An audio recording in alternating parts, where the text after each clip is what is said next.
Good morning बच्चों, 10 class में आप लोग का स्वागत है। चलिए हम लोग संस्कृत में किरीदांत और तद्धित प्रत्यय पर बचा हुआ था स्त्री पर, उसके बारे में हम लोग जान रहे हैं।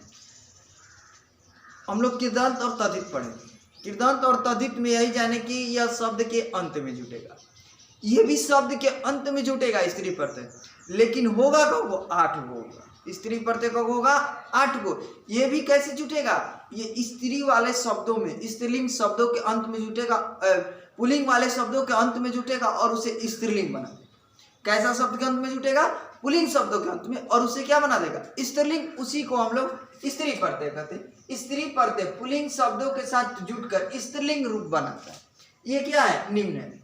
डाप प्रत्यय देखिए, और इधर डाप प्रत्यय, टाप प्रत्यय, डाप प्रत्यय, छाप प्रत्यय, इंगिन प्रत्यय, इंगित प्रत्यय, इंगिस प्रत्यय, उंग प्रत्यय और ती प्रत्यय। ये आप लोग का 8 गो है। देखिए, टाप प्रत्यय, डाप प्रत्यय, छाप प्रत्यय, इंगिन प्रत्यय, इंगित प्रत्यय, इंगिस प्रत्यय, उंग प्रत्यय और ती प्रत्यय। ये 8 प्रत्यय आप लोग को पढ़ना है हमको स्त्री प्रत्यय में। किस प्रत्यय में? स्त्री प्रत्यय में। चलिए टाप प्रत्यय पर चलते हैं हम लोग। टाप प्रत्यय देखिए, टाप प्रत्यय का शेष रूप का बसता है? आ बसता है। जब यह प्रत्यय आकारांत शब्दों के योग में होता है। आकारांत और जिसमें अ की मात्रा है, उसी के शब्द में यह क्या होगा? जुटेगा। और वह शब्द कैसा होगा? पुल्लिंग होगा। देखिए, अश्व क्या है? पुल्लिंग है, और इसमें अ है, अज मतलब बकरी, बकरा। और इसको हम लोग डाक प्रत्यय जोड़ेंगे तो क्या जोड़ेंगे? आ, अश्वा, अजा, बला। यह आपका प्रत्यय हो गया। कौन सा? टाप प्रत्यय। चलिए हम लोग देखते हैं डाप प्रत्यय। डाप प्रत्यय का शेष रूप आ बसता है। क्या बसता है?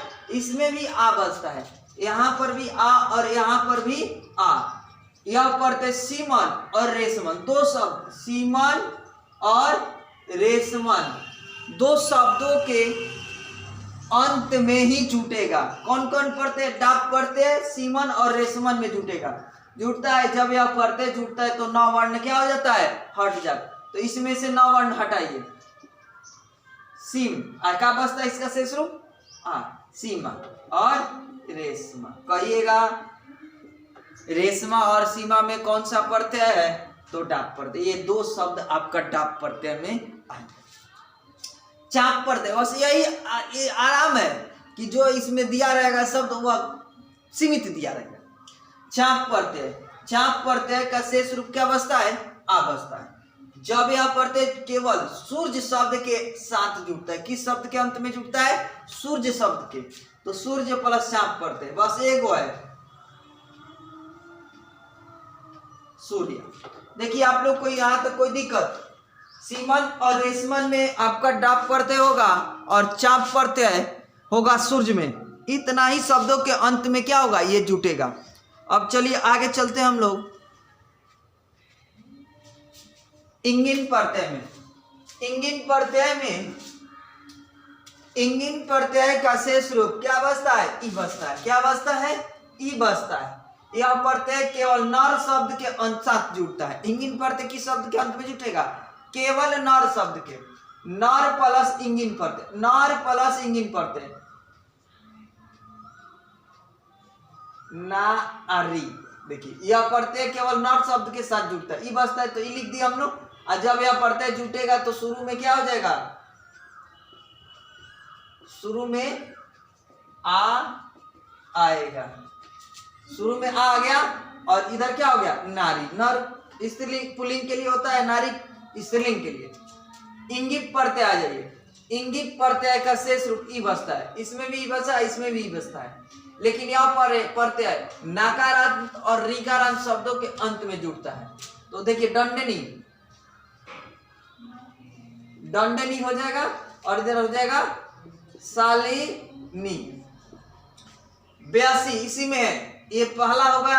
और इसमें दूसरा 82वीं प्रथमा, वृद्धावस्था को छोड़कर सभी अवस्थाओं में क्या होता है, इंगित प्रत्यय होता है। सभी अवस्थाओं में होता है, लेकिन वृद्धावस्था में छोड़कर कुमार, किशोर, तरुण, ये हम लोग की अवस्था है। तो ये क्या हो जाएगा, कुमारी, किशोरी, तरुणी। ये आपका 82वीं प्रथमा वृद्धावस्था को छोड़कर इंगित प्रत्यय होता है। आगे चलिए देखते हैं, इसमें एक और बचा हुआ। चलिए बच्चों, इंगित प्रत्यय तीसरा, इंगित प्रत्यय में जिन शब्दों के अंत में क्या लगा रहेगा, स और त वर्ण हो तो उसके अंत में इंगित प्रत्यय जुड़ता है। तो चलिए इसमें जोड़िए, सती, और ये हो जाएगा श्रीमती। अब आइए इंगित प्रत्यय। इंगित प्रत्यय नर्तक, घातक, मंगल, खनक, रजक शब्दों के योग में होता है। यहाँ पर एक लिखा हुआ है दूसरा का, इसका देख लीजिए पहले। इंगित प्रत्यय का शेष रूप क्या बचता है, ई बचता है। तो इसमें ई जोड़िए, नर्तकी, घातकी, यहाँ पर मंगल है, मंगली,